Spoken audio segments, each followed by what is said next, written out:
جئنا لنشر الخير الله ربنا خيرا وإحسانا نورا وبرهانا جئنا لنبني اليوم بالإيمان بنيانا لا نرتضي الذل فقط رزقنا إيمانا جئنا لنشر الخير الله Donc, Bismillah ar-Rahman ar-Rahim.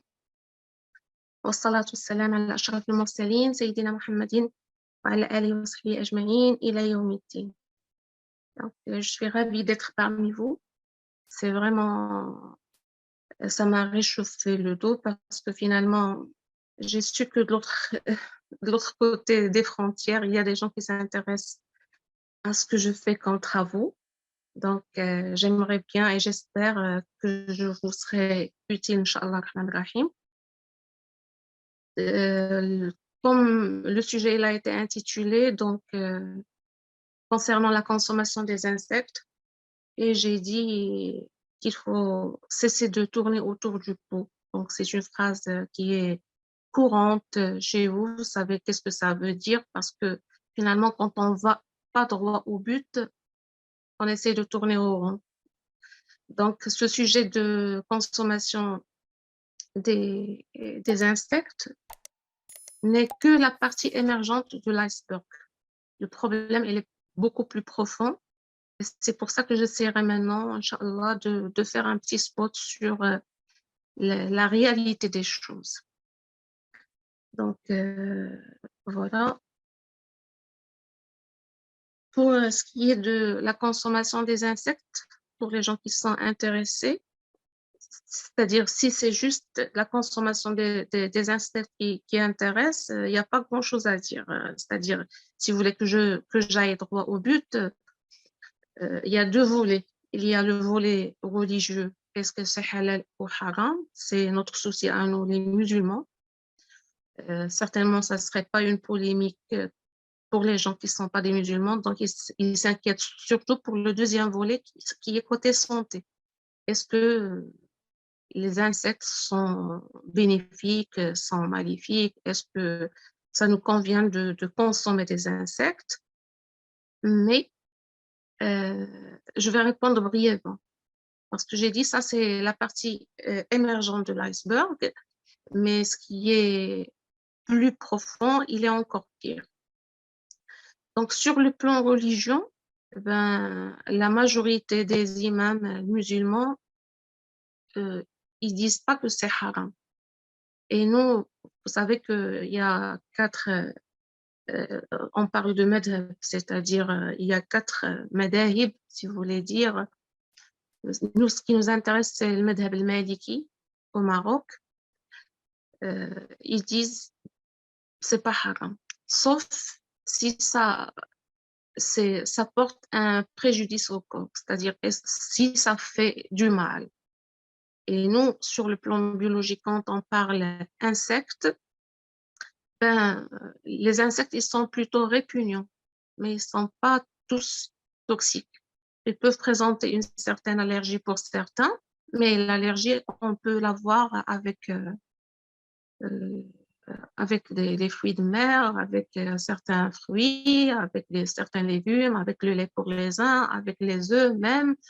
Donc, si c'est une question d'allergie, bon, ça serait un problème individuel, que chacun décide s'il peut manger ou pas. Mais la question, elle est plutôt, c'est pas notre style alimentaire, si vous voulez dire. Nous, la notion d'insecte, elle est tout à fait répugnante. Donc, on a du mal à accepter que les insectes fassent partie de notre alimentation. Mais si on n'a pas le choix, et on n'a pas le choix, j'ai dit si, comme une petite introduction, mais finalement, on n'a pas le choix. On n'a pas le choix de décider si on va les prendre, si ça va faire partie de notre menu, c'est-à-dire ça ferait partie de nos assiettes, volontiers, c'est-à-dire c'est nous qui vont, parmi nos courses, on va acheter des insectes. Peut-être ça, on aurait le choix de le faire ou non, comme on le fait pour certains aliments qu'on n'aime pas, mais on n'a pas le choix de décider si ça va faire partie d'ingrédients qui sont introduits dans l'alimentation industrielle. Et là, c'est pas nouveau. Donc, c'est ça le problème, c'est qu'on a déclenché tout un orage à propos de la consommation des insectes, mais finalement, on l'a consommé pour longtemps sans le savoir et on continuera à les consommer dans le futur et de façon plus exprimée. Pourquoi? Parce que quand je vais passer, alors là, je sais pas, voilà. Donc, voilà. Comme j'ai dit, j'ai plein de choses à vous dire et le temps, il est court. Donc, certainement, je vous dirai d'attacher vos ceintures parce qu'on va décoller, ça serait un petit peu plus rapide. Donc, comme j'ai dit, la première des choses que je voulais dire, que finalement, on est devenu conscient, d'accord? On est devenu conscient qu'il y a un problème. Mais on ne sait pas la nature de ces problèmes. C'est ça ce qui est grave. Je ne sais pas, est-ce que ça vous paraît que je change les diapos parce que sur mon téléphone, j'ai toujours la même. Donc, comme je vous ai dit, si on parle consommation insectes, ça ne doit pas vous affoler trop sur le plan biologique parce que finalement, rares sont ceux qui sont toxiques, d'accord? Et parmi ceux qui sont consommés maintenant, c'est-à-dire ils sont sécurisés, donc il n'y a pas de quoi s'affoler. Moi, je vais dire, c'est-à-dire maintenant, entre ce que j'ai dit tout à l'heure et ce que je viens de vous dire, conclusion, il n'y a pas de quoi s'affoler. Mais ça ne veut pas dire, allez-y, consommez-les. Non, on ne veut pas rentrer dans ce labyrinthe-là parce que si on commence maintenant à manger les insectes, on ne sait pas ce qu'on va manger après. Mais comme j'ai dit tout à l'heure, c'est la partie émergente de l'iceberg. Il faut savoir que cette stratégie, elle date depuis plus de 50 ans. Déjà, les travaux que j'ai ici, c'est-à-dire depuis 1970, on a commencé à faire un plan de ce qu'on appelle l'économie circulaire, si vous voulez dire. Pourquoi? Parce que on a épuisé toutes les ressources. Donc, cet épuisement de ressources, il a poussé les décideurs à trouver des alternatives.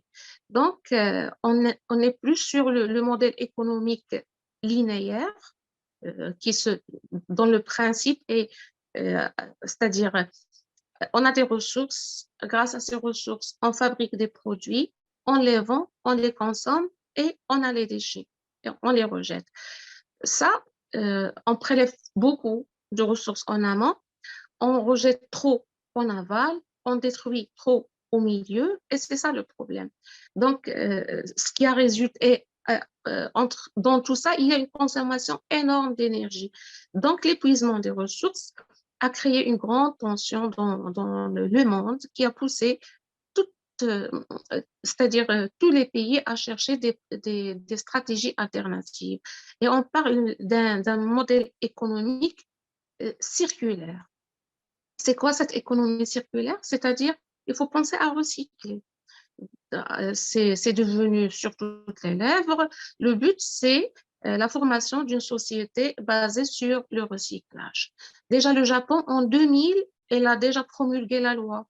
La Chine, en 2008.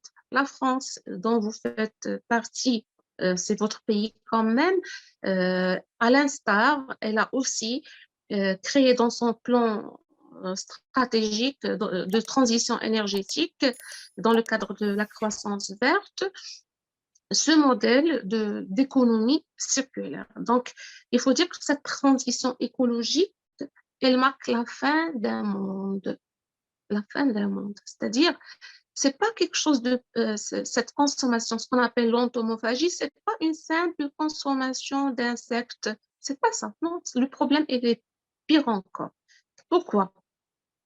Alors, en 2013, l'Institut de l'économie, cette économie circulaire, elle a été fondée en France à partir de 2013, parce qu'ils ont l'Institut de l'économie circulaire, il a été fondé en 2013, c'est-à-dire c'est à partir de là qu'on a commencé à penser à ce recyclage. Et c'est quoi? Bon, ce recyclage, il concerne ça veut dire quoi? C'est pas le recyclage du plastique et du carton et les déchets pour faire les cartons. Non, non, non, c'est la valorisation des déchets.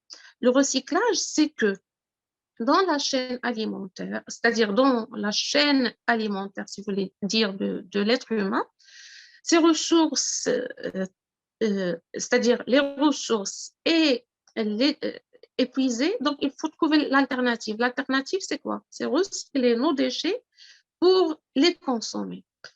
Ces insectes, c'est quoi? C'est le maillon qui manquait. Donc, ils avaient, c'est-à-dire dans la chaîne du recyclage, ils ont tout trouvé, mais pour la boucler, il manquait quelque chose. Et cette chose, c'était quoi? C'est les insectes. Et ça, c'est la diapo que je vais vous envoyer parce que je vais l'expliquer, mais pour que vous la compreniez, il faut la voir vraiment. Donc, si vous voulez dire, je vais faire une chose. Je vais exposer le téléphone. Voilà. C'est une alternative.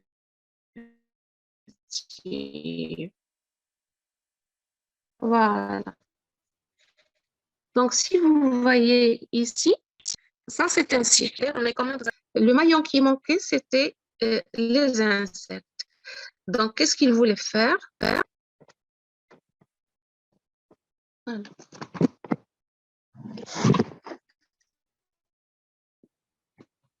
Voilà. Désolée pour ça. Donc, ce cycle, ça veut dire quoi? Normalement, les usines,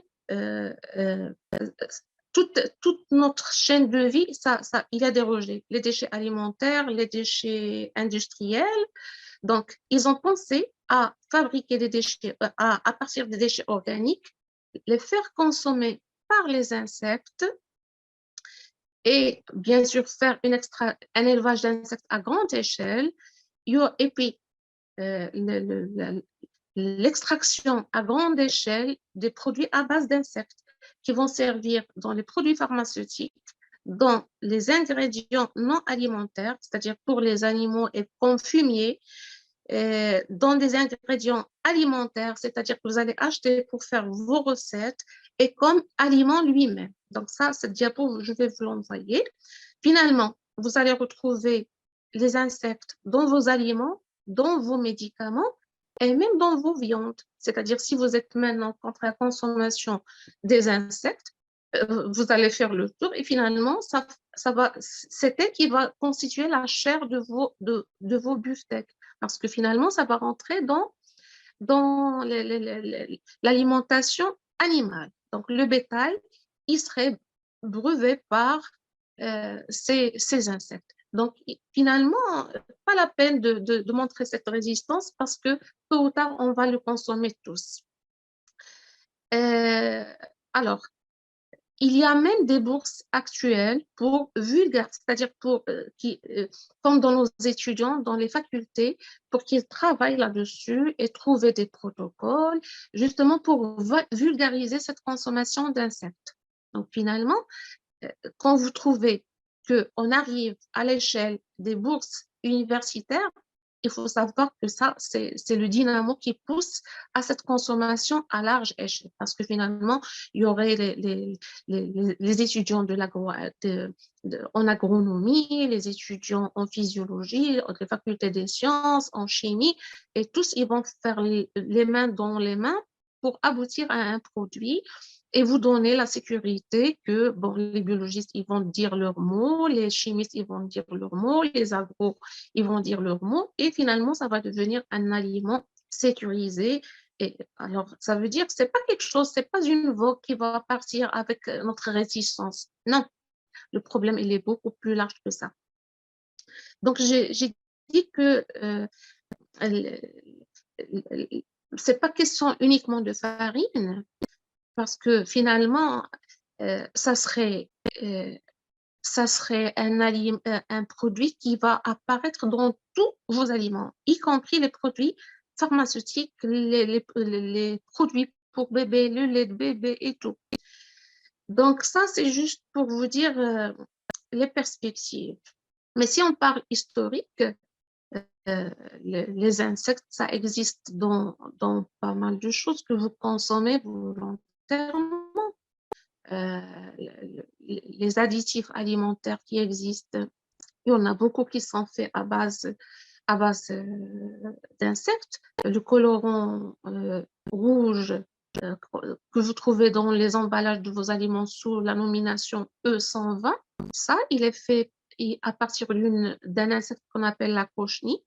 Et vous le trouvez dans chaque colorant qui vire du rouge au rose. Et ça vous avez l'habitude de le prendre. Vous n'avez jamais protesté. Pire que ça, est-ce que vous vous êtes jamais posé la question s'il y avait des insectes dans vos jus, les jus commercialisés, industriels?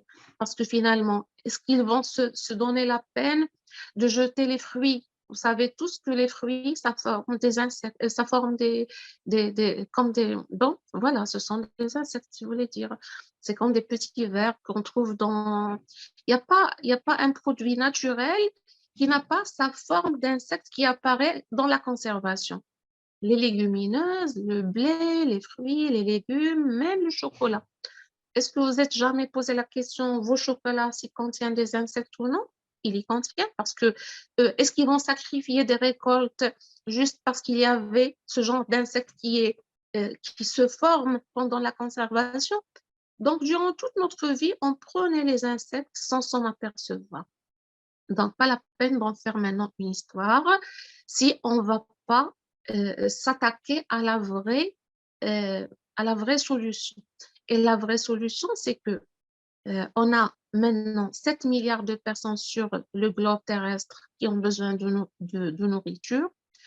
On compte 10 milliards d'ici 2050 et toutes les stratégies à l'échelle internationale, ils visent à trouver une alternative alimentaire. Maintenant, ce n'est pas question d'insectes. Pour eux, les insectes, ce sont eux qui, j'ai dit tout à l'heure, c'est le maillon qui manquait dans la chaîne. Parce que sur quoi ils seront nourris, ces insectes? C'est sur nos déchets alimentaires. Donc, tout ce gaspillage d'aliments qu'on fait, toutes les épluchures de légumes et tout ça, ça c'est bon. On va pas dire qu'on va prendre ça. Mais pour eux, euh, c'est-à-dire cette culture, si vous voulez dire, ils vont donner les déchets que nous jetons aux insectes comme matière. C'est-à-dire l'élevage des insectes, il se fera non seulement comme alternative de sources protéiques, non. L'idée, c'est débarrasser l'univers de vos déchets, de nos déchets. Donc, pour eux, la matière sur laquelle ils seront nourris, c'est nos déchets.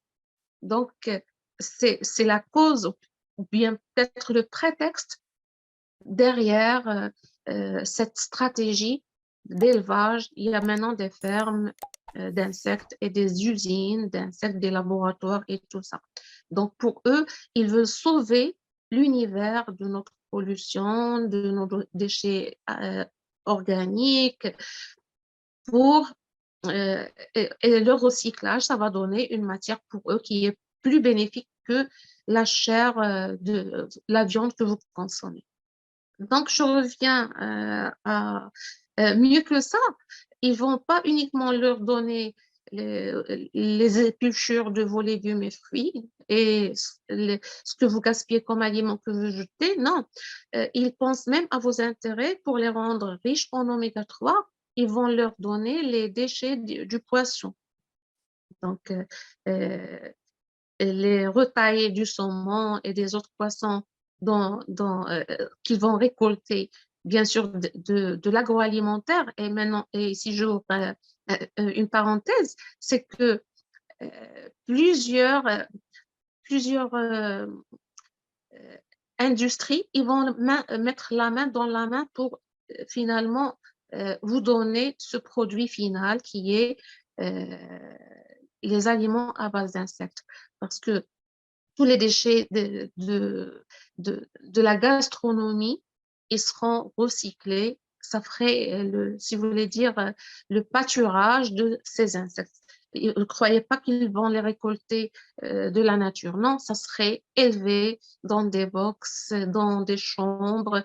Et peut-être pour ceux qui sont pour la consommation des insectes, ils font leur propre élevage, comme à l'instar de nos poulets fermiers. Parfois, on a envie de faire notre propre culture.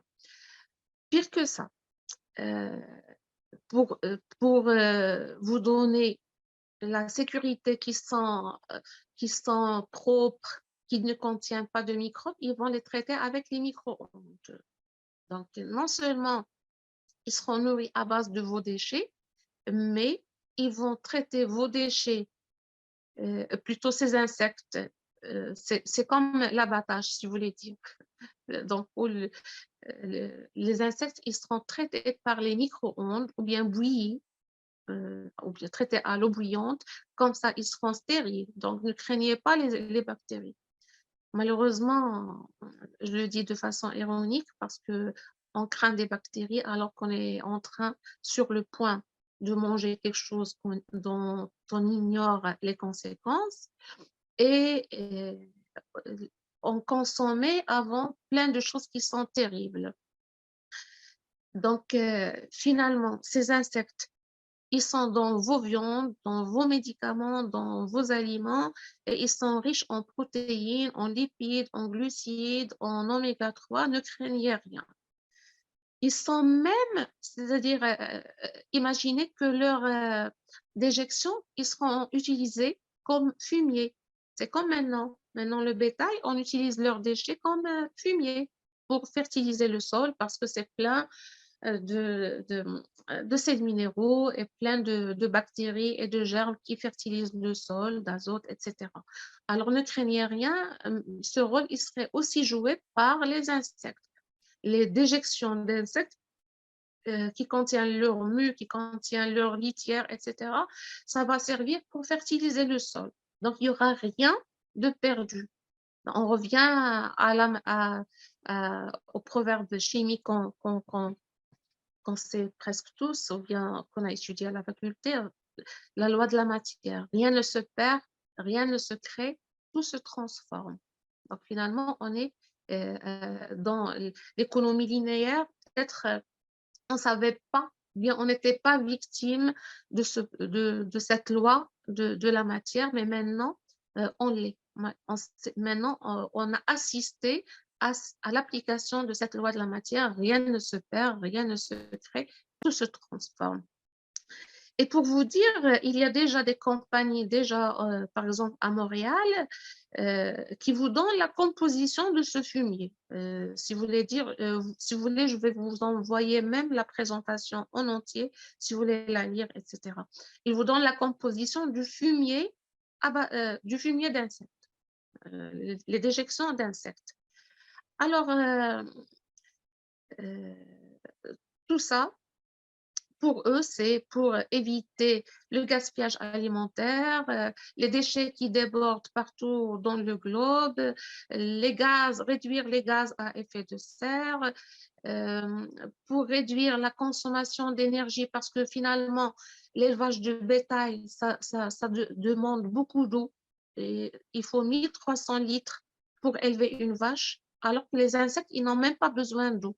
Les insectes, rien que l'humidité contenue dans ces aliments, elle est largement suffisante. Donc, ils ne vont pas se donner la peine de trouver et les aliments et l'eau de boisson. Non, c'est juste les déchets, vos déchets ménagers qui contiennent à la fois l'eau et l'aliment. Alors que si vous voulez dire, cette nature qui se plaint de notre impact, Si vous voulez dire, on mérite ce qui nous arrive. Pour être sincère, on le mérite. Parce que finalement, si on pense McDo, l'alimentation qui transite depuis les États-Unis pour atterrir dans tous les pays du monde, un sandwich ou bien un hamburger de 2 euros ou 3 euros, combien ça consomme de pétrole pour atterrir chez nous, dans chaque pays.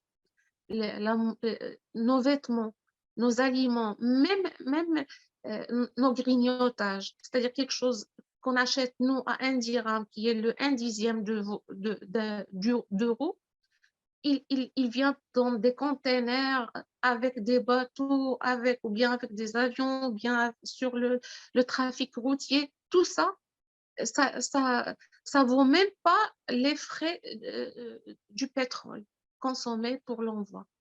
Alors, finalement, nous sommes, notre consommation qui est démesurée, qui n'est pas du tout rationalisée de tout ce qu'il nous présente et qui est malheureusement camouflé, cette soif que nous avons et cette soumission, si vous voulez dire, c'est une soumission à accepter tout ce qu'ils nous présentent. Eux, ils se font plein les poches et nous, on se tape plein de maladies. Et finalement, l'industrie agroalimentaire, main dans la main avec l'industrie pharmaceutique, ils se font des fortunes aux dépens de notre santé et de notre bien-être. Et je reviens pour dire, on le mérite. Ils ne nous imposent rien, eux. C'est nous qui achetons de notre propre gré tout ce qu'ils présentent comme aliment. On se donne même pas la peine. Eux, ils sont tellement responsables qu'ils vous inscrivent sur l'emballage, la composition. Certes, elle est codée, mais ils comptent sur votre intelligence, ils comptent sur sur le fait que vous devez tous être formés en agroalimentaire ou bien débrouillez-vous pour décoder euh, euh, ce code. C'est pire que le code génétique. Le code génétique, c'est facile de lire. Ce sont 4 lettres. C'est A, G, C, T et on sait notre code, même, c'est-à-dire notre génome, on peut le comprendre.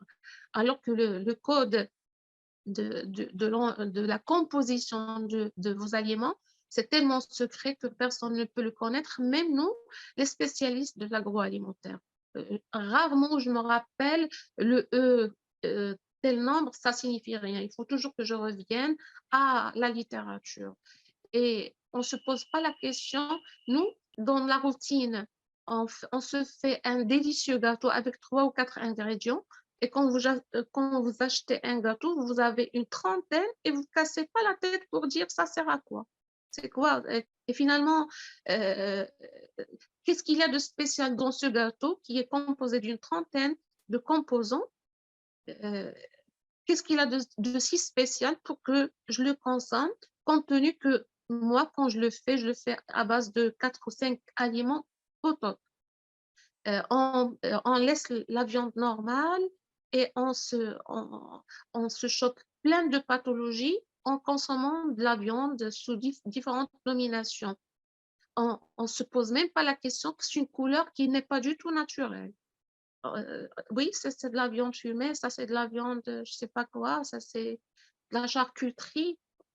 Et on se fait plaisir et on se fait même une addiction. Et on sait les conséquences. J'ai dit tout à l'heure dans l'introduction, on sait qu'il y a des problèmes de santé qui sont relatifs à notre alimentation. Mais finalement, on ne fait rien pour changer. On parle trop, mais on ne fait rien. Mais maintenant, on est en train c'est-à-dire de participer à cette polémique, cette grande polémique, mais ça serait comme, comment dirais-je, un orage dans un verre. Ça va vite se calmer. Que vous le voudrez ou non, ça va se calmer. Donc, voilà. Je passe. Donc, j'ai dit qu'il faut sortir le plus vite possible de ce labyrinthe. Mais ça se fera pas en se claquant les doigts. Si aujourd'hui nous ne changeons pas, ça serait vraiment une catastrophe. Pas juste alimentaire, mais écologique, économique et sociale. Sociale en termes de capacité de survie et d'insécurité. Parce que finalement, on aura tous la boule dans l'estomac, la boule au ventre. Pourquoi? Parce que si tu vas chez quelqu'un, tu ne serais pas sûr si elle a été minutieuse dans le choix de ses ingrédients ou bien elle a acheté n'importe quoi et elle a fait ses plats à base d'insectes. Dans les restaurants, qui c'est qui serait en mesure de croire la carte du restaurant s'il vous dit, bon, il n'y a pas d'insectes? Est-ce que ce sont des gens tellement honnêtes auxquels on pourra faire confiance? Donc, si véritablement on n'a pas envisagé de savoir produire notre propre bouffe sans produits bon marché, si on n'est pas résilient à tout ce qu'il nous présente, ça serait une catastrophe. Il y a des centaines de millions de personnes qui vont se mettre à courir droite à gauche pour chasser ou bien pêcher tout ce qui se mange. Donc, c'est nous, parce que finalement, si avec cette pénurie de ressources naturelles, on se trouve, peut-être on aura quelque chose à manger pour un certain temps, mais on ne sait pas jusqu'à quand. La dernière conférence que j'ai faite, j'ai parlé de ça. J'ai parlé de l'épuisement des ressources et les stratégies, c'est-à-dire on ne sait pas. Si vous voyez maintenant les rayons des supermarchés qui sont pleins, on ne sait pas jusqu'à quand ça serait plein. Si vous avez maintenant encore dans les marchés de la viande et des légumes, on ignore jusqu'à quand. Mais si on se trouve demain devant le fait réel de consommer ce qui nous impose, alors la faim, en arabe, on dit jour kafir, c'est-à-dire la faim, elle est mal croyante, c'est-à-dire elle est non croyante, si je peux le traduire ainsi. C'est-à-dire, on ne va pas penser est-ce que c'est sain ou non sain. Donc, finalement, j'ai dit tout à l'heure, si sur le plan santé, c'est sain. La preuve, c'est la carte que je voulais vous montrer. Il y a 2,5 milliards, on est 7 milliards, 2,5 milliards de personnes se nourrissent à base d'insectes. Ce n'est pas comme grignotage. Leur aliment de base, c'est les insectes. Donc, il faut être sûr que c'est sain et sauf. Donc, n'ayez rien à craindre. Mais finalement, on n'accepte pas ça. Parce que finalement, l'alimentation, c'est un plaisir. C'est vrai que c'est la santé, mais euh, si on vous donne un médicament, si on va vous faire une perfusion, vous allez rester vivant. Même avec l'alimentation c'est-à-dire parentérale, on reste vivant. Il y a des sachets qui sont pleins de vitamines, c'est-à-dire c'est un aliment complet, mais on le passe par voie intraveineuse. On reste vivant. Mais est-ce que c'est l'alimentation que nous voulions? On ne veut pas cette alimentation juste pour se maintenir debout. On veut garder le plaisir dans nos plats. On ne veut pas que toujours raisonner qu'est-ce qu'on mange. Déjà, on est passé avec cette industrie agroalimentaire, on mange avec un remords. On se reproche le fait de manger des choses qu'on sait que c'est malsain et pourtant on les consomme parce qu'on a une addiction, on en a envie. Donc on a cette petite conscience qu'il faut changer d'habitude alimentaire pour préserver sa santé, mais on est faible. On a nos faiblesses, on a tous nos faiblesses. Alors, si on a une pénurie totale, je voyais dans le temps sur National Geographic, peut-être, il y avait des émissions, peut-être sur certaines chaînes françaises, les gens qui se préparent aux grandes catastrophes.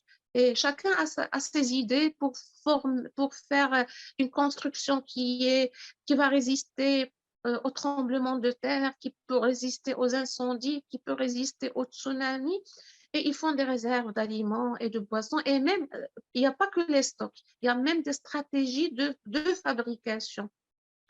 Donc, finalement, euh, cette notion d'alimentation, c'est pas juste pour rester en vie. on veut garder nos plaisirs gastronomiques. On veut garder cette liberté dans le choix de nos aliments qui se base sur c'est-à-dire nos cultures, sur et bien sûr les valeurs de santé. Donc, j'ai dit, si on ne change pas, finalement, on va courir à tort et à travers pour trouver manger tout ce qui peut être mangé. Ça, je l'ai dit. Voilà.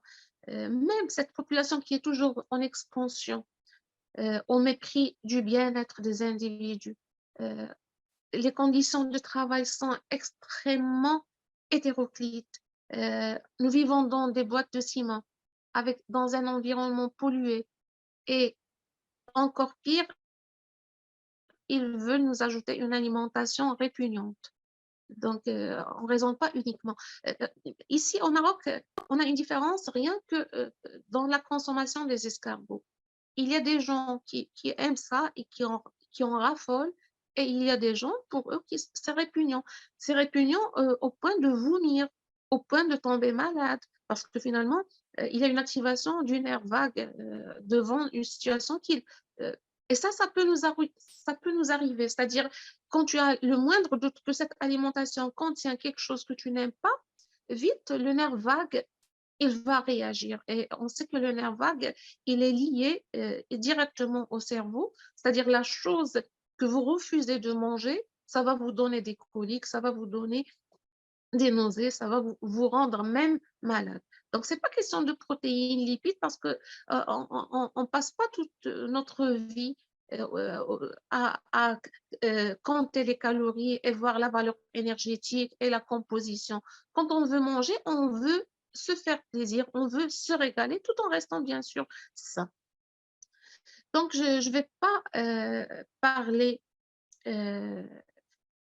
j'ai dit que l'état de santé des individus il est sous une perfusion permanente de médicaments à cause de l'alimentation déjà qui est là, avec bien sûr plein de pesticides, plein d'antibiotiques, plein d'additifs. Et là, je vais m'arrêter un petit peu parce que pourquoi toute cette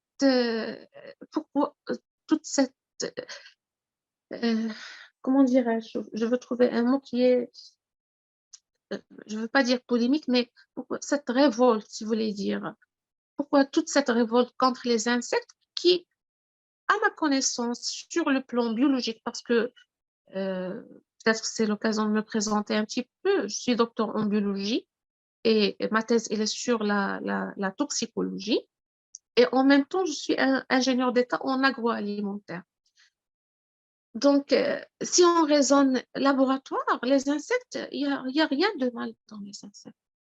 Question d'allergie, on ne peut pas le reprocher à l'insecte. Sur le plan physiologique, on le reproche à notre corps qui, dans le système immunitaire, il est tellement éveillé qu'il rejette des choses qui sont en principe, ils ne sont pas rejetés par d'autres.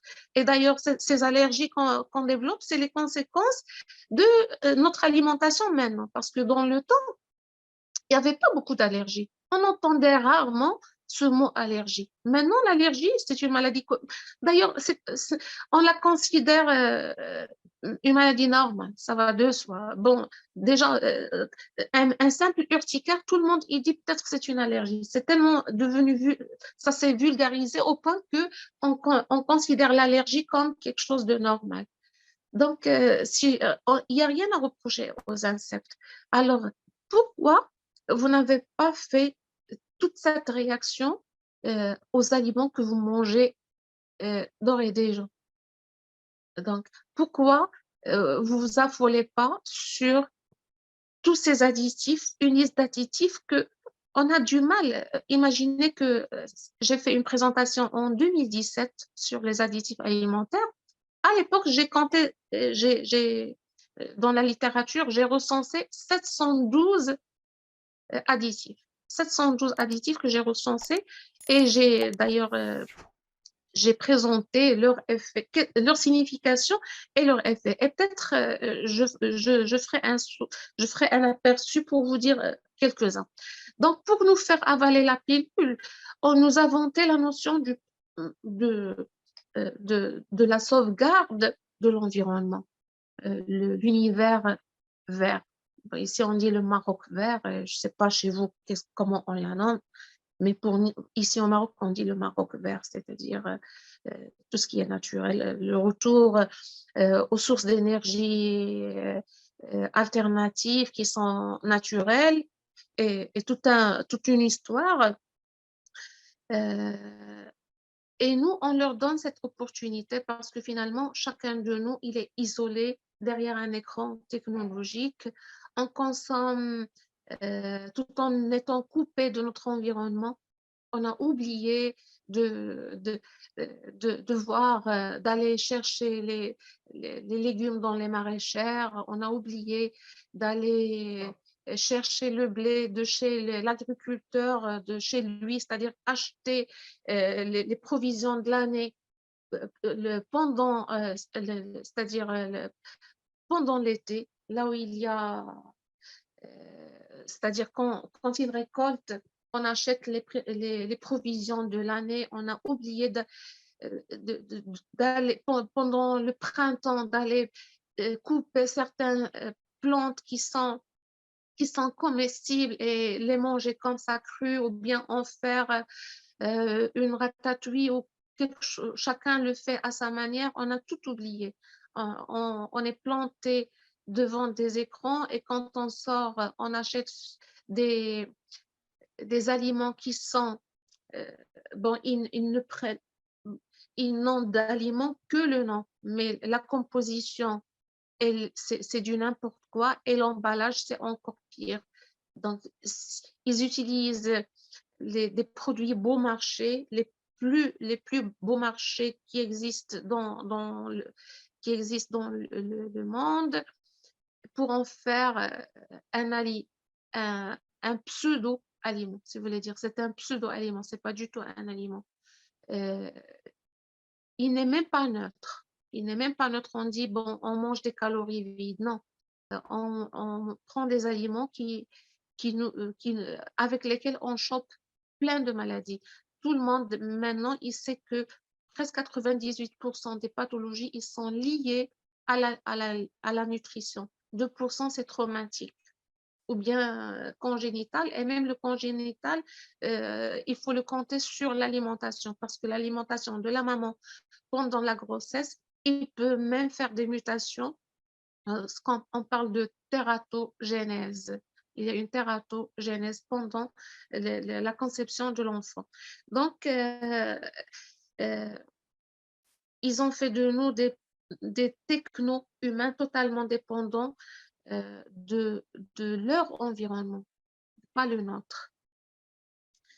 C'est ce qu'on appelle l'asservissement par le désir et le plaisir. Donc, je ne vais pas rentrer dans l'historique de l'alimentation, mais pour vous dire, l'agriculture, elle est apparue, ça fait 10 000 ans, mais l'agriculture intensive, ce n'est que, ça fait une soixantaine d'années qu'on a commencé à faire cette agriculture intensive. D'ailleurs, l'objectif, c'était de réduire le coût. Et bien sûr, on ne pourrait pas réduire le coût sans réduire la qualité des ingrédients. Donc, ça va de soi. Est-ce que vous ne faites pas de souci quand vous achetez quelque chose avec un prix tellement dérisoire qui ne coûte même pas le prix de l'emballage? Alors, est-ce qu'ils sont tellement généreux et tellement gentils et ils vous veulent du bien quand ils vous vendent un produit alimentaire, que si toi, à leur place, tu veux fabriquer rien que le produit, tu pourrais pas. Ça serait même pas le prix de 2 ou 3 ingrédients. Alors, où est-ce qu'il est le prix du reste? Où est-ce qu'il est le prix de l'emballage? Comme je dis toujours, toi, quand tu veux imprimer une page, si tu n'as pas une imprimante chez toi, chez nous, quand on veut imprimer une page en couleur, si tu as 2 ou 3 lignes en couleur, c'est presque c'est 2 dirhams, ok? Donc c'est presque le 1/4 d'euro. Alors que ce papier qui est tellement brillant avec toutes les couleurs, avec tous les dessins, c'est c'est pas de l'imprimerie, c'est beaucoup, c'est c'est un tableau si vous voulez dire. Et le coût, c'est tellement dérisoire. Donc, pourquoi on ne se pose pas la question? Pourquoi tout ce qu'il nous présente, on l'accepte sans même s'affoler? On est passé d'aliments à des aliments, c'est-à-dire l'agroalimentaire, il est passé par cette chaîne, des aliments non transformés. C'est juste, ils faisaient l'emballage, tout ça. Puis, ils sont passés à des éléments peu transformés, genre blanchiment, genre congélation, etc. Et après, puisque nous, on consomme tout, ils sont allés plus loin, ils sont allés à l'ultra transformé. Et bien sûr, quand on dit ultra transformé, ça veut dire des produits et des boissons dont la fabrication il comporte plusieurs étapes techniques de transformation où il y a des températures, on dirait euh, des, des crématoires et pas des fours, d'accord? Avec l'addition de plein d'ingrédients dont beaucoup ils sont utilisés dans l'industrie, c'est-à-dire des produits chimiques industriels. On les utilise dans vos aliments et vous vous contentez de les manger. Le but, c'est de camoufler leur qualité dérisoire, tout simplement. C'est du camouflage. Des aliments, pour eux, de longue durée. Et de plus en plus, ils ajoutent les conservateurs. Au début, ils ont commencé à avoir une durée de conservation qui est légère, genre 3 mois, 4 mois. Et puis, on est maintenant sur des aliments qui peuvent se conserver 2 ans, 3 ans. Tout ça, ils ajoutent le seuil de l'agent conservateur, mais ils se fichent pas mal de son impact sur votre corps. Certes, ils respectent les normes de l'OMS et du FAO et tout ça, mais je ne suis pas là pour vous dire ces gens, est-ce qu'ils prennent en considération les résultats des chercheurs qui ne sont pas sponsorisés? Je vous laisse le soin de répondre. Donc, la recherche, même la recherche, la science, quand elle n'est pas encadrée par, par le- des moralités et par la religion, on peut y faire n'importe quoi. Il ne faut pas toujours croire à la recherche scientifique. Et une recherche scientifique qui est sponsorisée, soyez sûr que, c'est-à-dire, on pose les résultats devant nous. C'est pas on cherche les résultats et on va présenter les résultats. Non, il leur donne, voilà l'objectif qu'il faut trouver. Donc, tu fais tes recherches, mais tu me confirmes ce résultat. Alors, finalement, eux, ils respectent les normes, mais ils se fichent pas mal de toi qui va consommer ce produit dont les normes ils sont respectées. Bon, c'est inférieur au seuil, ça respecte les normes. Et puis, tu prends le même additif dans un autre aliment et dans un troisième et quatrième. Alors, le fabricant, lui, il n'est pas responsable de cet effet cumulatif. Toi, tu t'amuses à le prendre dans 3, 4 aliments. Et même si tu es quelqu'un de conscient, tu étudies, tu cherches dans l'emballage et tu cherches la dose et tu dis, bon, voilà, c'est dans les normes. Ça, si tu le fais, bien sûr. Mais tu ne raisonnes pas que si tu l'as pris dans un aliment, bon, stop, tu n'as pas le droit au deuxième. Mais non, on le prend dans le biscuit, on le prend dans le ketchup, on le prend dans la mayonnaise, on prend dans votre vinaigrette et tout ce que vous consommez et que vous avalez. D'accord? Eux, ils jouent sur l'attraction des produits pour que ça vous attire. Tu es de passage dans le rayon, tu achètes quelque chose juste parce qu'elle est attirante, une belle couleur, un beau emballage. Et quand tu la goûtes, là-dedans, il y a des produits, des additifs il suffit de les prendre une fois pour en devenir euh, addict, si vous voulez dire. Donc, les industriels de l'agroalimentaire, ils jouent aux échecs avec notre santé en nous faisant ingurgiter des quantités importantes d'additifs alimentaires. sous différentes formules. L'un pour la couleur, l'autre pour la texture, l'autre pour l'odeur, l'autre pour l'addiction, justement. Cette Nutella dont raffolent les adultes avant les enfants.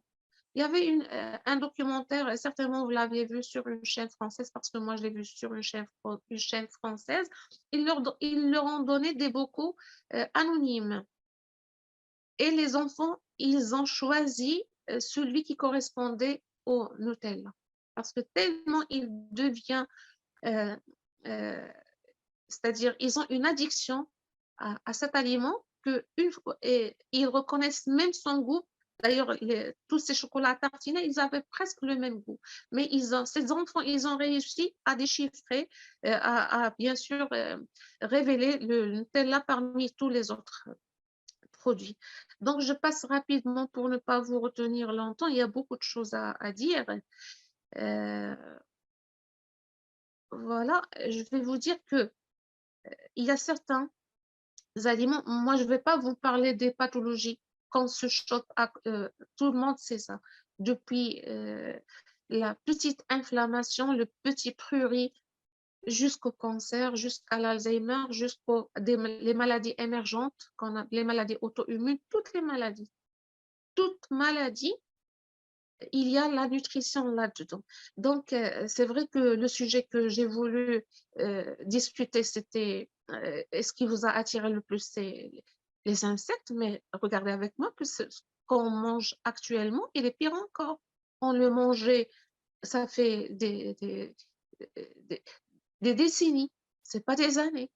Et on a su que c'est dangereux et on continue à le manger. Donc, pourquoi ces pauvres bestioles qui vous affolent? Donc, voilà, je passe les pathologies. Le plastique de l'emballage avec l'autre face, parfois, il y a et le plastique et l'aluminium. Tout le monde maintenant ne doute pas de l'impact de l'aluminium sur notre cerveau et dans son implication dans l'Alzheimer. Voilà, je passe les OGM, vous les mangez. C'est vrai qu'on est devenu conscient et on cherche sans OGM, mais pourquoi croire à une industrie qui cherche toujours à détourner les réalités? Même pour le bio, et pour eux, c'est-à-dire quand ils ont su que les gens ils sont devenus conscients de cette industrie qui leur vend des produits toxiques et qu'on commence à tourner vers une alimentation saine, alors tout le monde il a commencé à dire il faut manger du bio, du bio. Alors ce sont eux-mêmes qui se sont penchés sur le bio pour vous le formuler sous une autre forme. Donc ce que vous mangez, avec quelques changements s'il y en a, mais il suffit, parce que pour eux, ce sont des gens crédules. Il suffit de marquer halal sur un restaurant pour dire que c'est halal. Il suffit d'écrire que c'est AB, le label AB, que c'est agriculture biologique. Il suffit d'écrire que c'est light pour dire que ça ne contient pas du sucre. Ça ne contient pas du sucre, certes, mais ça contient de l'aspartame qui est pire encore. Ils vous vantent que le produit il est allégé et pour vous allégé il est sain, alors qu'il vaut mieux qu'il soit non allégé que allégé, parce que finalement allégé, pour alléger sur le plan gras, qu'est-ce qu'ils ont pris? Ils ont pris ce qu'il y a de mieux, ils vous ont laissé c'est-à-dire des calories vides. Donc oui, c'est quoi la solution? J'ai dit tout à l'heure, si on s'acharne pas, si on retourne pas à fabriquer nos aliments et notre bouffe en se basant sur les ingrédients naturels qu'on connaît tous. Tout le monde connaît les légumes. Bon, je vais parler du bio. Tout le monde connaît les fruits, tout le monde connaît la viande, tout le monde connaît, même dans la viande, il ne faut pas manger n'importe quelle viande. On est contre cette euh, comment dirais-je, retour au bétail dans le pâturage, qui prend son alimentation de la source. Donc, maintenant aussi, tu vas me poser la question, comment avoir accès à ça? Si on veut, on peut, parce que il y a toute une révolution alimentaire maintenant. Il suffit de casquer un petit peu d'argent. Et moi, il vaut mieux que je mange peu de bonne qualité que d'acheter beaucoup de choses bon marché. D'accord? Donc, tout ce qui est déjà, soyons honnêtes, nos plats principaux, ils ne coûtent pas aussi cher que ce que nous prenons comme grignotage. Donc, tout ce que, les choses qu'on consomme entre-temps et ces petites choses qu'on ne compte même pas dans nos calories, et peut-être ils prennent le maximum de nos budgets. Mais l'alimentation principale, qu'on résume toujours sous le nom le régime méditerranéen, tout le monde le connaît. Un peu de viande, un peu de volaille, tout ça, c'est-à-dire fermier. C'est pas les volailles qui sont cultivées dans des batteries vraiment avec euh, absence de toute éthique, sous une lumière 24 sur 24. Ils sont tellement euh, débarrassés de leurs plumes alors qu'ils sont encore vivantes, bourrées d'antibiotiques, avec aussi des vaches qui sont élevées dans des prisons, vraiment des prisons. Ils sont debout tout le temps et on les, on, on, c'est-à-dire on leur subit tout le stress qui peut exister, soit en prenant, en utilisant des ventouses pour l'attrait du lait, soit en les mettant dans l'obscurité cette fois-ci pour économiser leur consommation énergétique et plein de choses. Donc finalement, euh, quitte la dernière séance, la dernière conférence, j'ai parlé de ça. Pourquoi pas faire, d'ailleurs, vous, en France, vous avez cette initiative et moi, je la salue c'est-à-dire chez les gens qui la font. Les gens, ils ont commencé à faire des petits maraîchers chez eux. S'ils ont un petit espace, un petit jardin, tant mieux. Sinon, c'est dans des pots. J'ai vu dans des balcons des pots où il y a des tomates, cerises, il y avait des poivrons, il y avait quelques aubergines. Donc, je ne vais pas dire vous allez faire du commerce, mais si vous amusez à faire ça, une petite dotation et en respectant les saisons, parce qu'on n'a pas les fruits et les légumes à l'échelle étalés à l'échelle de toute l'année. Donc, si vous vous amusez à élever un petit poulet dans votre bac, je sais pas, bon, je sais pas les conditions chez vous. Moi, j'oublie que je m'adresse à une communauté qui est un petit peu différente de la nôtre, mais euh, quand même, si vous voulez, chacun a sa façon de faire, mais au moins, sinon vous l'achetez ailleurs quand même. Maintenant, cette stratégie, elle est là. Il y a cette mentalité, elle est là. On commence à la développer. On peut s'acheter du poulet fermier, du beurre fermier, au lieu de, c'est l'équivalent du cerf, le même procédé par lequel on fabrique, on parle d'une saponification. Donc, le même procédé avec lequel on fabrique le savon, c'est lui avec quelques différences près. Donc, finalement, on mange trop, d'ailleurs. On mange trop. Je ne parle pas quantité, on parle variété. Dans le temps, on se contentait de manger un tagine, toute la famille réunie sur le même tagine, et le lendemain un autre. On ne mangeait pas la viande chaque jour, une fois, deux maximum, même quand on est riche. Ce n'est pas question de moyens. C'était comme ça. Même les gens qui avaient les moyens, ils ne se permettaient pas de manger la viande chaque jour. Donc, ils mangeaient un peu de féculents, les légumes et chaque chose pendant sa saison. Les fruits, la même chose. Nous, on pose, c'est-à-dire on n'a même pas ce charme de l'alimentation d'autrefois. C'est-à-dire, on était toute une famille autour d'une table à manger et on disait le baraka.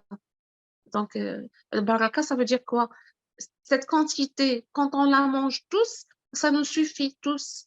Et ça suffit aux autres personnes. C'est-à-dire, même s'il y a quelqu'un qui vient à l'improviste et deux autres, la ration de deux, il peut être mangé par quatre. Et de quatre, il peut être mangé par huit. Et maintenant, non. Maintenant, on doit avoir plusieurs plats à la fois et plusieurs euh,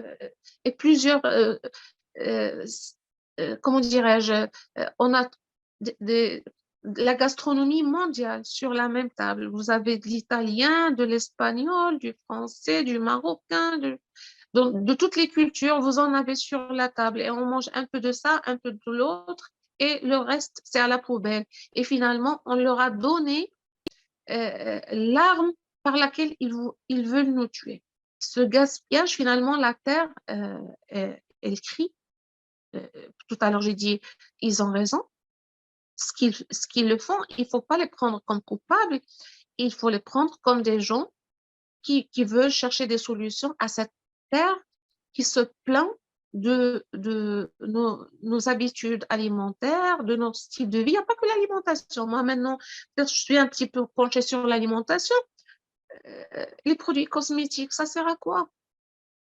Pourquoi on cherche cette jeunesse éternelle? Et seulement si c'était le cas. On est bourré de produits chimiques par voie interne et externe. Les crèmes, les écrans, les lotions, les shampoings, les bains de douche, tout ça. Et pourquoi tout ça? Finalement, maintenant, on est arrivé où on n'a pas de... La nappe phréatique, elle est épuisée. J'ai ici une slide où il y a le globe terrestre. Vous voyez, tous, vous connaissez l'image du globe terrestre. Quand vous le voyez, il est bleu parce qu'il y a plein d'océans. Donc, il y a les continents, il y a les océans. Mais l'eau qui peut servir, à la production de l'eau potable, c'est comme une goutte. Elle est représentée sur le globe, si vous voulez, je vous l'envoie, comme une petite goutte. Donc, on a épuisé l'eau, on a épuisé le pétrole, on a épuisé toutes les sources d'énergie sur Terre, on a épuisé, et tout ce que nous consommons, et tout ce que nous fabriquons, et dont on est fier, elle est vide. On n'a rien, c'est-à-dire on mange, on casque de l'argent pour manger des sources de maladies, des calories vides et des produits industriels. Tout à l'heure, je vous ai dit que je vais passer, oui, je vais passer pour vous dire qu'est-ce qui se cache dans vos aliments. Quand on dit les additifs, les gens pensent uniquement aux agents conservateurs. Il y a les colorants, les conservateurs, les antioxydants. Pour eux, antioxydants, pour que les choses ne changent pas de couleur, etc. Les émulsifiants. Donc, juste pour ne pas... Euh, quel mal y a-t-il dans une vinaigrette qui, une fois déposée, l'huile flotte à la surface et le vinaigre descend en bas? Quel mal y a-t-il dans ça? Quand vous voulez la consommer, vous allez agiter et ça va c'est-à-dire ça va vous donner ces petites gouttelettes un petit peu dispersées, mais le goût, il est là. Pourquoi ajouter un produit juste pour imposer à l'eau de faire combine avec, c'est-à-dire de vous imposer à deux matières, c'est-à-dire de devenir homogène malgré elles. Mais vous ne cassez pas la tête, cette molécule, c'est quoi? Cette molécule dans votre corps, quel est son circuit? D'accord? Alors, des agents gélifiants. Donc, l'autre, il est émulsifiant. Celui-là, il est gélifiant. Vous voulez voir une certaine texture. Et si c'était pas vraiment, c'est-à-dire, vous faites de la gélatine, alors là, personne ne s'est posé la question, cette gélatine que vous consommez, est-ce que c'est halal et haram? Non, ils disent, bon, non, c'est de la gélatine halal. Il n'y a pas de gélatine halal. Depuis 1990 ou bien en 86, où il y avait la crise de la maladie de la vache folle, parce que le germe, c'était du Creutzfeldt-Jacob. Alors, depuis, c'est interdit de fabriquer la gélatine à partir des intestins de veau. parce que c'était fabriqué maintenant, elle est fabriquée, depuis, elle est fabriquée à base de cochon. Et tout le monde la consomme sans s'affoler et dire c'est halal ou haram, sans parler est-ce que ça fait du bien au corps. Non. Et puis, des agents épaississants. Quel mal y a-t-il à prendre une sauce qui est comme ça, comme une soupe, ou bien l'épaissir à votre façon, comme on le fait chez nous. Dans le temps, on faisait un peu de farine. Et maintenant, si on pense santé, il ne faut même pas penser à faire cette farine. Pourquoi prendre des substances chimiques pour donner une épaisseur? Finalement, c'est une texture. Est-ce que dans votre estomac, la texture persiste? Est-ce que la couleur persiste? Est-ce que le goût persiste? Rien ne persiste. Quelques secondes dans la bouche et tout devient euh, équivalent. Des agents anti-agglomérants. Alors, au nom de Dieu, anti-agglomérants, c'est-à-dire quand tu veux faire mélanger la farine avec quelque chose, ça fait des petits grumeaux. Alors, ils ajoutent une substance chimique industrielle juste pour que ça ne fasse pas ces grumeaux. Alors que nous, qu'est-ce qu'on fait? Oui, ça fait peur, mais il vaut mieux avoir peur qu'avoir toutes les pathologies du monde. Il vaut mieux avoir peur quand on est à bord que de le regretter après. Finalement, on peut se faire beaucoup de plaisir avec des choses simples. Il vaut mieux avoir peur et préserver votre santé que de continuer à participer à ce que ces gens fassent fortune aux dépens de ta santé et aux dépens de l'environnement. Peut-être Dieu, il va nous punir. On espère qu'il ne le fasse pas parce que finalement, cette terre est se plaint de nos gestes, de nos habitudes. On est tellement égoïste qu'on pense à rien. D'accord?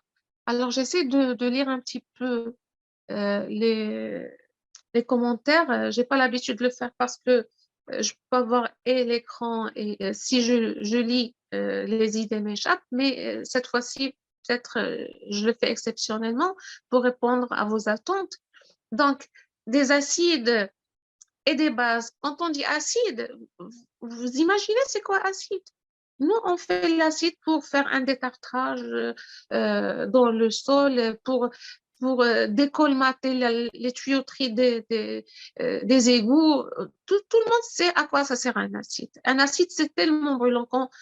Alors, on fait de l'acide dans vos aliments pour une raison, pour une autre. Sinon, des bases. Et il y a la chose et l'antagoniste. S'ils ont besoin de base, ils vont faire une matière basique. S'ils ont besoin d'acide, ils vont rajouter de l'acide. Des substances aromatisantes. C'est comme si, parce qu'ils savent très bien que la matière première et les ingrédients qu'ils utilisent, ce sont des produits bon marché, qu'ils ont perdu tout leur goût pendant la chaîne de fabrication et de production. Donc, qu'est-ce qu'ils doivent faire? En fin de compte, ajouter un arôme, une arôme, tout simplement, pour camoufler la mauvaise saveur des produits initiaux.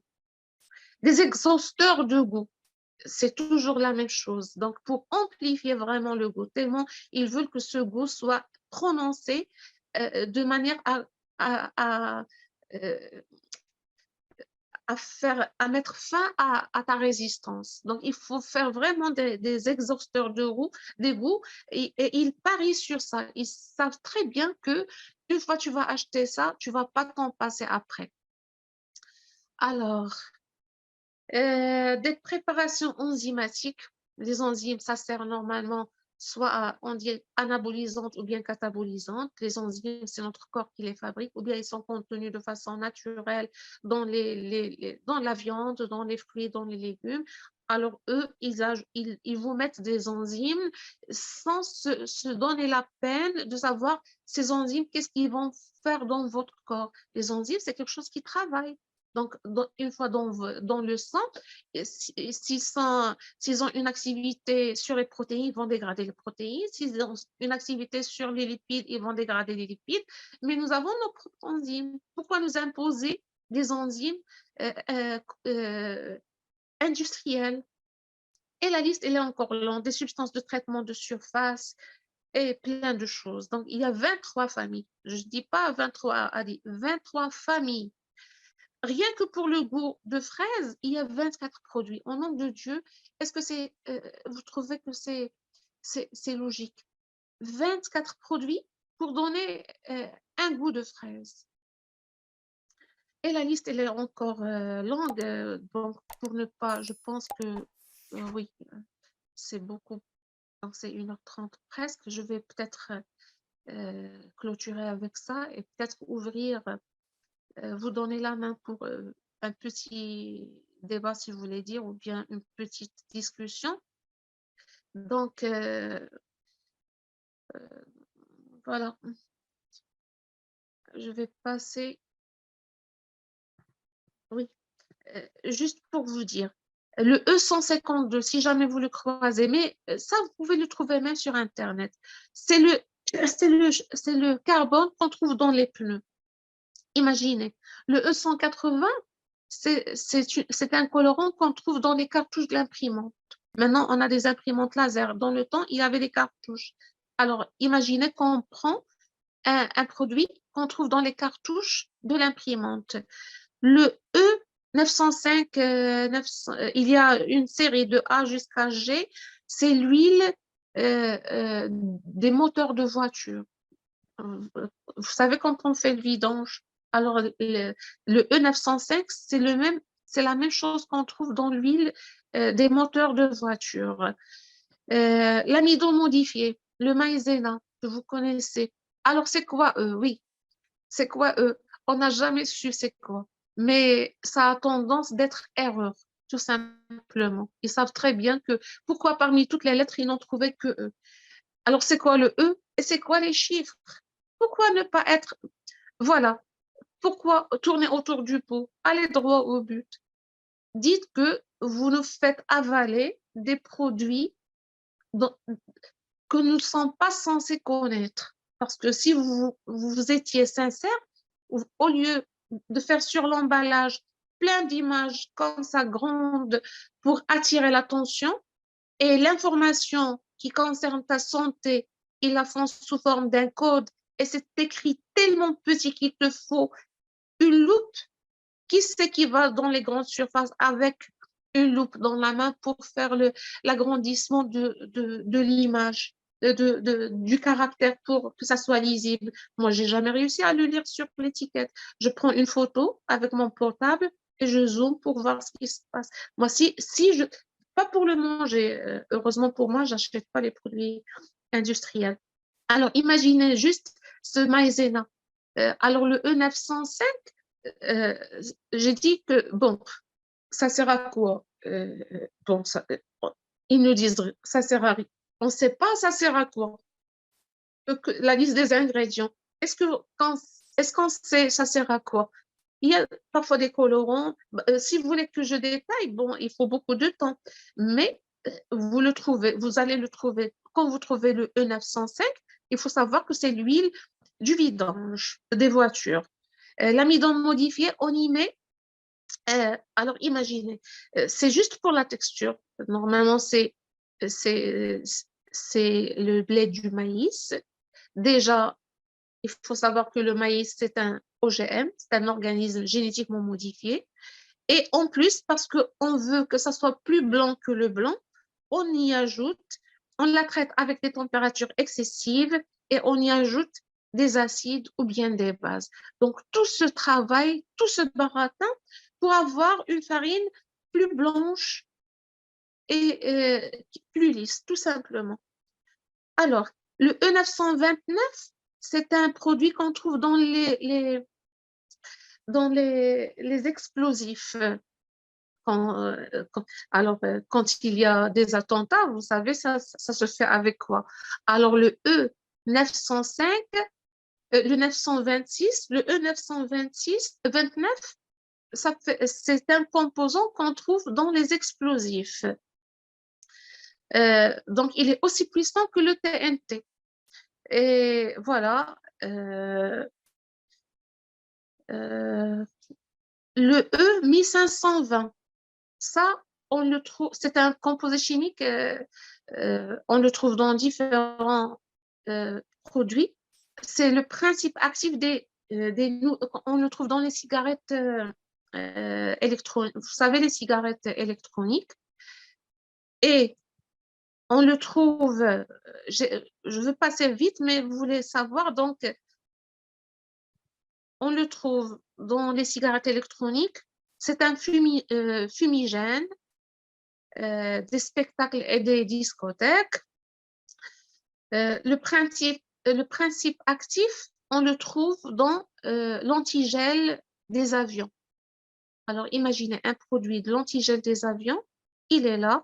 On s'en sert dans les denrées alimentaires comme humectant, comme dispersant de glaçage et de blanchiment. La liste, elle est tellement longue. Le E150, c'est de l'ammoniac. On le trouve aussi. Donc, c'est un produit très caustique. Ça sert à dégraisser, etc. Mais on l'utilise aujourd'hui, c'est-à-dire on l'utilise dans le caramel et autres. Voilà, j'essaie de passer rapidement. Donc, imaginez, si vous voulez développer vos connaissances concernant les additifs, il suffit de rentrer parce que finalement, je pense que c'est facile à comprendre. Peu importe sa composition chimique, mais ils vous disent, voilà, vous le trouvez, vous le trouvez dans quoi autre que l'alimentation. Le salpêtre, ou bien le E252, vous saviez, c'est cette humidité qu'on trouvait dans les caves, cette humidité blanche qu'on trouve sur les murs des caves, on l'appelle le salpêtre. Vous le trouvez dans votre viande fumée. Moi, je ne parle pas du côté pathologique. Je ne vous dis pas tout ce que je viens de citer, c'est cancérigène. Donc, d'ailleurs, j'ai mis un petit peu le spot sur ceux qui sont les plus méchants, mais il n'y en a pas d'autres qui sont anodins. Sans parler, ça, c'est des additifs, sans parler des produits qui sont néoformés. Donc, ce n'est pas des additifs, mais pendant le processus de fabrication, il y a des produits qui se forment, comme par exemple l'acrylamide. L'acrylamide, c'est le fait que le produit contient à la fois des protéines et des lipides. Une fois exposé à forte température, il se transforme en acrylamide. C'est ce que vous voyez dans le poulet rôti, dans les barbecues, dans la viennoiserie, cette couche qui est un petit peu brune, si vous voulez dire que vous adorez, c'est de l'acrylamide et c'est cancérigène. Alors ça, ce sont des produits néoformés. Donc, si on s'amuse à prendre tout ça, dans nos légumes et fruits, les pesticides, les insecticides, les antibiotiques dans la viande et ces additifs dans les produits commerciaux et les produits néoformés, alors qu'est-ce qui nous reste? Qu'est-ce qui nous reste comme valeur nutritive dans ces produits industrialisés? Qu'est-ce qui nous reste? Il n'y a rien. Je ne vois pas une chose pour laquelle on accepte de prendre un produit commercialisé, un produit fabriqué en industrie agroalimentaire. Alors, quand on connaît rien que les frais pour faire l'emballage et leur impact sur l'environnement, qu'on assume maintenant, on est en train d'assumer. Tout à l'heure, je vous ai dit, cette écologie qui a fait appel à l'économie circulaire, elle marque la fin d'un monde. Alors ça, c'est pas un petit incident qui va passer avec le temps. Soyez sûr qu'on est, c'est-à-dire peut-être dans un artefact qui va marquer un nouveau monde. Alors, à nous de participer à ce que ce nouveau monde ait une place, ou bien qu'il y reste une place pour que nous vivions avec dignité, sans...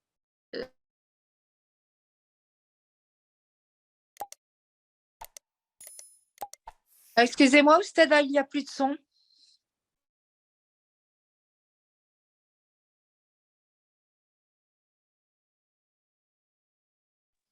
Je pense, Rawat, que c'est le Zoom. On va attendre un petit peu. Non? il est activé. Vous m'entendez toujours pas? Ça y est, c'est bon, c'est revenu. Barakallahu fik. Donc, j'ai dit pour conclure, excusez-moi, j'étais tellement longue. Alors, pour conclure, le changement, il est imposé. Et ce n'est pas un changement ponctuel. Ça, c'est un virage. C'est-à-dire, on va virer vers un autre style de vie. Donc, il est à nous de faire une certaine résilience contre ces produits qui nous sont imposés. Je ne parle pas des insectes. C'est-à-dire que ces insectes soient le dernier de vos soucis, parce que ce que vous avez commencé pendant ces décennies, elle est pire que les insectes. C'est pour ça que vous avez vu que j'ai parlé de l'industrie agroalimentaire et son impact sur notre alimentation, plus que ce que j'ai dit à propos des insectes. Parce que finalement, je vous ai dit au début, si vous êtes intéressé uniquement aux insectes, la première phrase, c'était suffisante pour que vous mettiez fin à poursuivre cette conférence. Halal et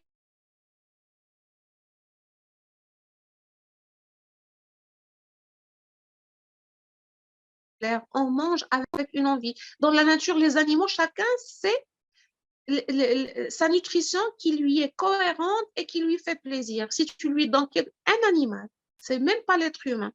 Donc, pourquoi nous imposer certaines choses qu'on n'aime pas? Il y a des êtres humains qui aiment ça, qui se régalent, ça leur fait plaisir. On ne peut pas reprocher aux autres. Ce sont des cultures, finalement, l'alimentation, ça fait partie d'une culture. Donc, on ne nous impose pas quelque chose qu'on n'accepte pas, parce que sur le plan biologique, quand tu n'acceptes pas quelque chose, ça te rend malade. Ça, c'est de la science, ça, c'est de la biologie. Quand tu refuses quelque chose, ne la mange pas, parce qu'il va te faire plus de mal que de bien. Les hormones que tu vas sécréter vis-à-vis à ta réaction en rejetant ou bien en refusant de manger cette chose, ce ne sont pas du tout les mêmes hormones qui seront sécrétées quand tu l'acceptes, et vice-versa. Moi, quand on me demande, moi, j'ai une faiblesse vis-à-vis du chocolat, moi, j'ai une faiblesse, moi, je me régale, moi, je ne peux pas résister à la pâtisserie, et je leur dis, bon, ça fait, c'est pas, bon, je ne parle pas du chocolat noir qui est de bon.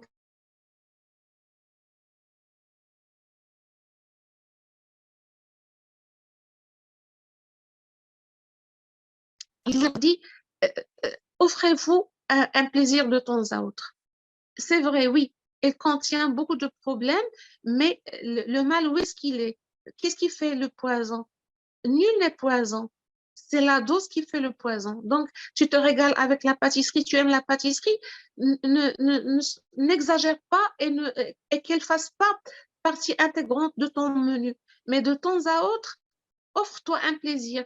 Tu prends un petit peu de temps à autre, une petite, c'est-à-dire au lieu de prendre un gros morceau, amuse-toi à prendre un petit morceau.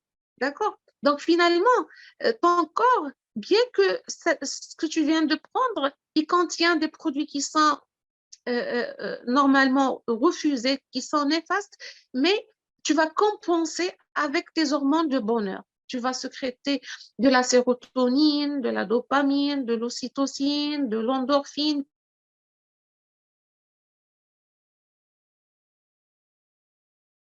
Les conséquences de cette bouchée de pâtisserie ou bien de viande ou bien de beurre ou bien de quoi que ce soit, que toi, tu te fais des remords en mangeant. Donc, il ne faut pas qu'ils nous imposent quelque chose qu'on refuse. On ne discute pas santé, on ne discute pas composition chimique, on discute notre acceptation. Il faut qu'on accepte les choses qu'on mange. Donc, pour conclure, si on ne fait pas le changement, et c'est quoi le changement? Revenir à la nature.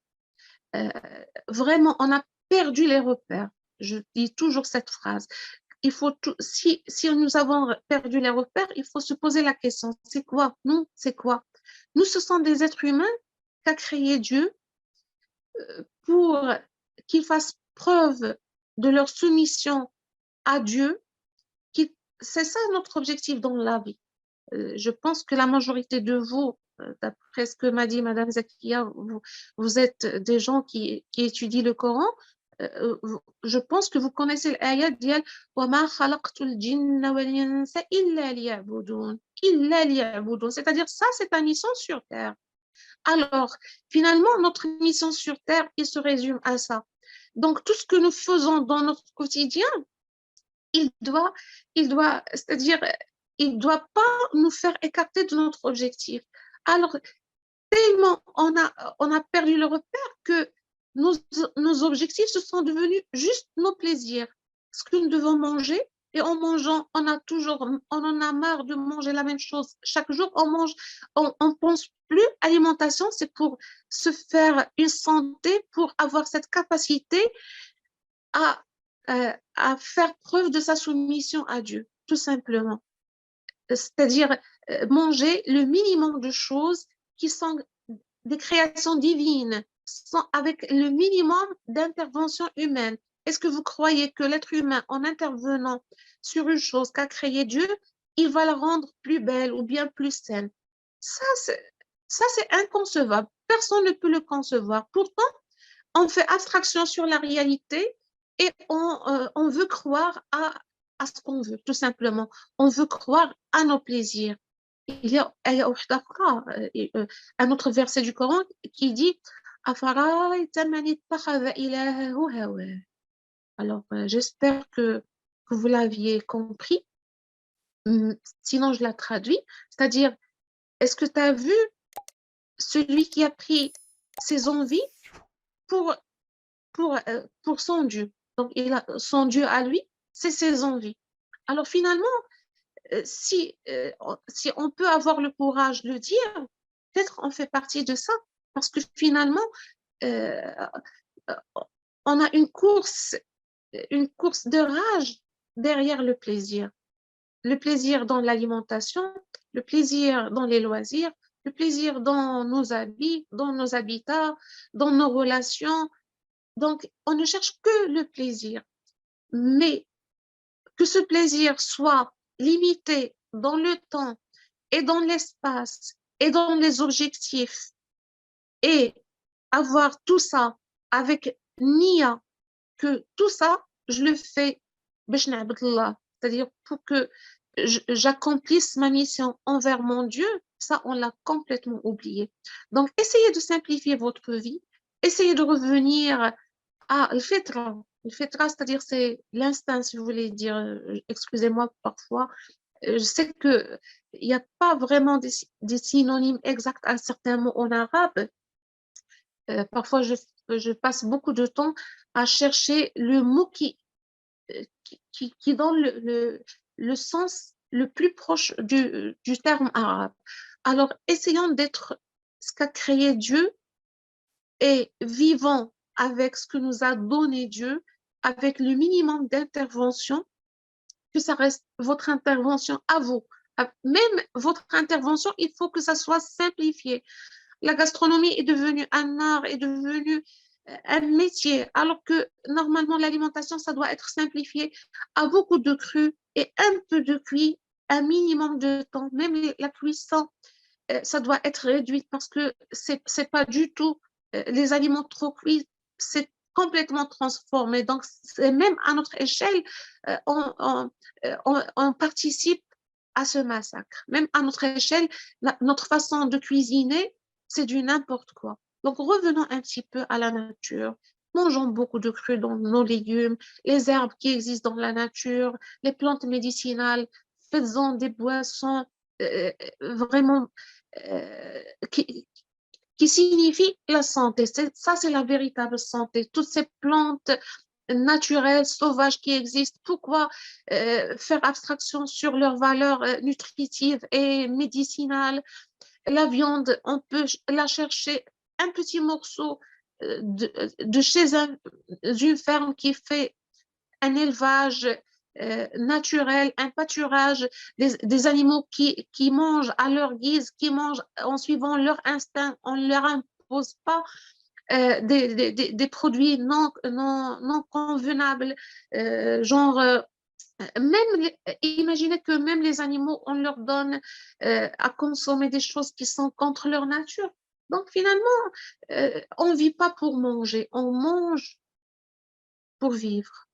D'accord? On mange pour vivre, mais nous avons inversé complètement la monnaie de manière à ce que nos jobs, c'est-à-dire on cherche à avoir des rendements de plus en plus et faire des heures supplémentaires pour avoir un budget supérieur, mais finalement, où est-ce qu'on gaspille tout le budget? C'est presque les 80%, si je ne dis pas les 100%, c'est dans l'alimentation. Bon, l'habitat, c'est quelque chose de constant parfois. On l'achète une fois pour ceux qui paient le loyer, c'est vrai, mais le reste, bon, euh, tout le budget, c'est gaspillé dans l'alimentation. C'est comme si on vit pour manger, tout simplement. Donc, on a même perdu le sens de notre existence sur Terre. Alors, revoyons notre vie sur le plan religieux. Il faut toujours, nos repères, c'est ça. Nos repères, Dieu nous a créés tout simplement. Et il nous a donné tous les biens avec la meilleure façon. C'est Dieu qui a créé tout et il l'a créé de la meilleure façon que ça puisse être. Donc, pourquoi laisser l'intervention des gens qui veulent faire fortune aux dépens de votre santé? Pourquoi les laisser manipuler votre vie? Pourquoi les laisser manipuler votre santé? Et pourquoi euh, euh, vous, euh, nous nous prenons pour des victimes? Pourquoi dans tout ça, on se prend pour des victimes? Pourquoi on ne veut pas assumer notre responsabilité et avouer qu'on a participé au crime? Parce que eux, ils nous imposent rien. S'ils avaient produit tout ce qu'ils ont produit et ils n'ont pas trouvé des clients dans le marché, certainement ils allaient arrêter. Mais au fur et à mesure que nous consommons, eux, ils n'arrêtent pas de produire. Donc, je pense que j'ai dit ce que j'avais. C'est vrai qu'il y a plein de choses autres, mais j'espère qu'il y aura une autre opportunité. Mais euh, normalement, on ne peut pas se concentrer beaucoup sur des sujets qui sont trop longs. On a quand même des limites de concentration. Je vais juste terminer par cette phrase. Donc, le changement nous appartient à notre niveau individuel et au quotidien. D'accord? Dans chaque jour, il faut penser que nous sommes responsables sur notre santé. Dieu, euh, on sait que dans le Coran, c'est-à-dire dans l'au-delà, on serait questionné sur notre santé, on l'a dépensé où? D'accord? Ça veut dire si on ne fait pas ce changement à l'échelle individuelle, il ne faut pas dire les autres, c'est à toi de faire le changement. Et chaque jour, tu dois faire une mise à jour de ton style de vie. Voilà, revenez à la nature, revenez à la sunna. Pourquoi ne pas, pourquoi ayez cette croyance? On va revenir à la façon avec laquelle ils ont vécu et on peut le faire. Qui c'est il? C'est notre prophète sallallahu alayhi wa sallam et les sahaba. Ils ont construit toute une nation avec, avec ces gens qui ont créé cette nation. C'était les gens qui mangeaient le minimum possible, faute de moyens et, et, et, et, et c'est pas uniquement faute de moyens. Au début, c'était faute de moyens. Mais après, non. Sayyidina Omar ibn Khattab, il disait c'est-à-dire à chaque fois que tu as envie de quelque chose, tu l'achètes. Donc, il a reproché à son fils, ou bien à un autre sahabi, je ne sais pas, euh, il lui a dit, est-ce que à chaque fois que tu as envie d'une chose, tu l'achètes? Non. Donc, il faut revenir à notre fitra, il faut revenir à la sunna de Rasul sallallahu alayhi wa sallam, parce que finalement, la religion, c'est un style de vie qui nous touche depuis le lit conjugal jusqu'aux décisions qui se fassent à l'échelle internationale. Donc, revenez à la nature. Donc, ça nous revient à faire ce changement en ayant conscience que notre responsabilité, elle est engagée dans nos actes et nos comportements. Je sais que, comme chacun qui voudrait se donner la peine, que la route est longue et peu nombreux ceux qui ont un réel intérêt pour la question. Il nous revient alors de savoir anticiper le mur qui se présente devant nous. La vie se charge de nous faire grandir et on ne peut demander à corps et à cri plus de justice, de transparence et de vérité sans se l'appliquer à soi-même en premier. Donc, acte, à nous d'agir. Excusez-moi d'être aussi lente, mais vraiment le sujet, ça le mérite. Et puis, vraiment, croyez-moi, je sens, je sens que je suis parmi vous. C'est-à-dire, c'est comme si on est dans la même pièce et on est en train de causer ensemble. Donc, je vais peut-être activer le micro. Je vais vous donner la main pour réactiver le micro, mais j'espère que, c'est-à-dire, si quelqu'un prend la main, les autres gardent le micro fermé pour qu'il n'y ait pas une interférence.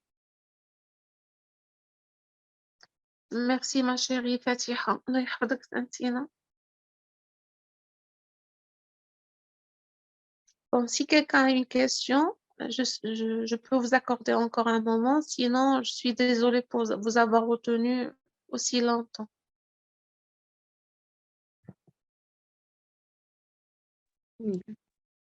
جزاك الله عنا خير أستاذة، بارك الله فيك والله يحفظك.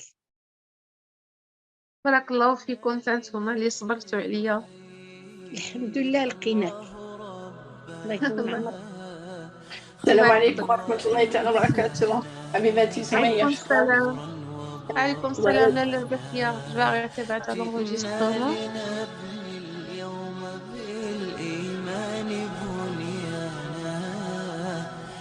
نرتضي الذل فقط رزقنا إيمانا جئنا لنخر